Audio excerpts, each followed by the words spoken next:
नमस्कार दोस्तों, मेरे चैनल भक्ति भाव टीवी में आपका स्वागत है। तो दोस्तों, आज की इस वीडियो में मैं आपको बताने जा रही हूँ नर और नारायण की कथा के बारे में। वीडियो पूरा देखें।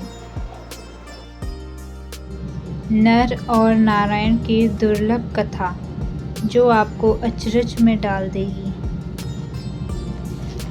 एक असुर था, दंभोदभव। उसने सूर्यदेव की घोर तपस्या की। सूर्यदेव जब प्रसन्न होकर प्रकट हुए और वरदान मांगने को कहा तो उसने अमरत्व का वरदान मांगा। सूर्यदेव ने कहा यह संभव नहीं है। तब उसने मांगा कि उसे 1000 दिव्य कवचों की सुरक्षा मिले। इनमें से एक भी कवच सिर्फ वही तोड़ सके जिसने 1000 वर्ष तपस्या की हो, और जैसे ही कोई एक भी कवच को तोड़े वह तुरंत मृत्यु को प्राप्त हो जाए। सूर्य देवता बड़े चिंतित हुए।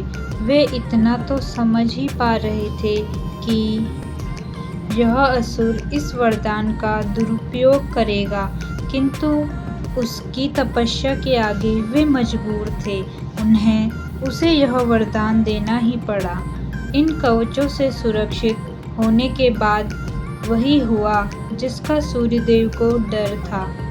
दंभोदभव अपने सहस्त्र कवचों की शक्ति से अपने आप को अमर मानकर मनचाहे अत्याचार करने लगा। वह सहस्त्र कवच नाम से जाना जाने लगा। उधर सती जी के पिता दक्ष प्रजापति ने अपनी पुत्री मूर्ति का विवाह ब्रह्मा जी के मानस पुत्र धर्म से किया। मूर्ति ने सहस्त्र कवच के बारे में सुना हुआ था और उन्होंने श्री विष्णु से प्रार्थना की। इसे खत्म करने के लिए वे आए। विष्णु जी ने उसे आश्वासन दिया कि वे ऐसा ही करेंगे। समय क्रम में मूर्ति ने 2 जुड़वा पुत्रों को जन्म दिया, जिनके नाम हुए नर और नारायण।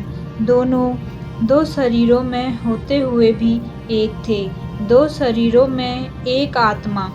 विष्णु जी ने एक साथ 2 शरीरों में नर और नारायण के रूप में अवतार किया।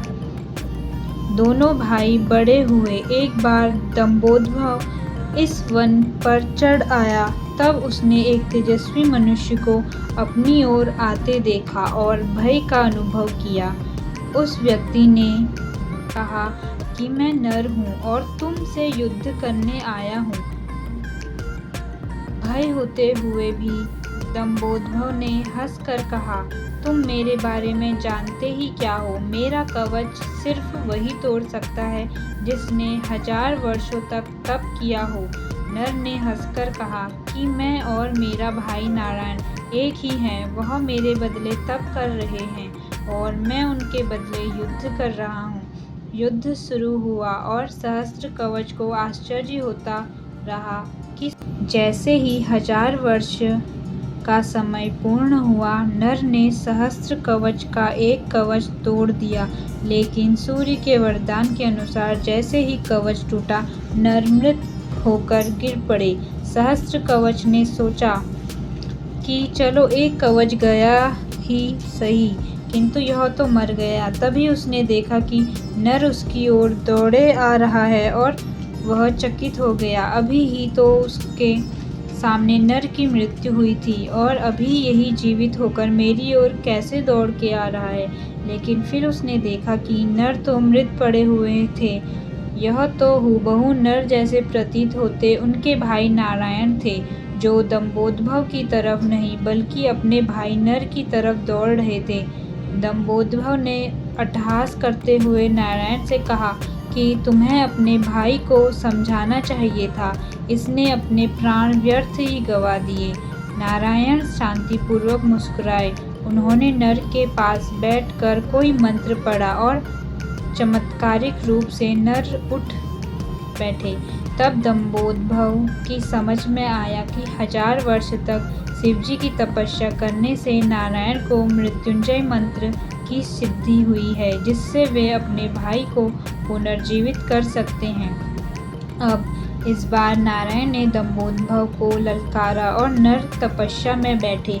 1000 साल के युद्ध और तपस्या के बाद फिर एक कवच टूटा और नारायण की मृत्यु हो गई। फिर नर ने आकर नारायण को पुनर्जीवित कर दिया और यह चक्र यूं ही चलता रहा। इस तरह 999 बार युद्ध हुआ। एक बार युद्ध करता, दूसरा तपस्या। हर बार पहले की मृत्यु पर दूसरा उसे पुनर्जीवित कर देता। जब 999 कवच टूट गए तो सहस्त्र कवच समझ गया कि अब मेरी मृत्यु हो जाएगी। तब वह युद्ध त्याग कर सूर्यलोक भागकर सूर्यदेव के शरणागत हुआ।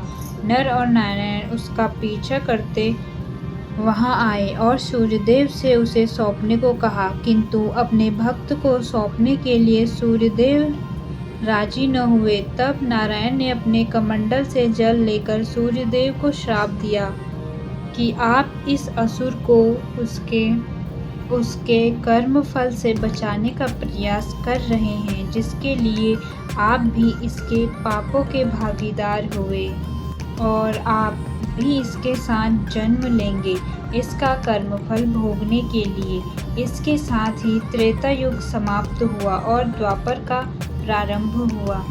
कुछ समय पश्चात कुंती जी ने अपने वरदान को परखते हुए सूर्यदेव का आवाहन किया और कर्ण का जन्म हुआ।